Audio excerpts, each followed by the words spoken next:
trainer yang main celup-celup modul ni, trainer celup-celup. Trainer celup-celup.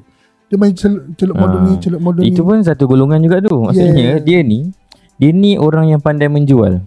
Tapi mungkin somehow integrity tu dah tak ada. Betul. Celup sini, repackaging, jual terus. Bukan tak boleh celup-celup ni. Hit and run lah. Yes. Cumanya dia kena panggil pakar lah. Betul. Dia betul-betul expertise on that. Sama juga untuk Cik Rokiah.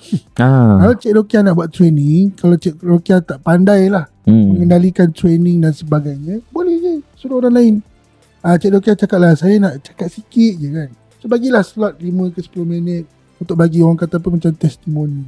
Betul. Untuk bagi tahu apa sebenarnya kerja-kerja untuk menjaga nasi lemak ni macam mana. Betul. Kemah yang sesuai lah. Macam mana nak masak sambal dengan cepat tapi sedap. Itu totally kelas yang berbeza. Betul. So maksudnya Cik Rokiah dia kena kenal pasti skill mana yang dia nak niche down. Skill cari orang untuk execute. Betul. Terus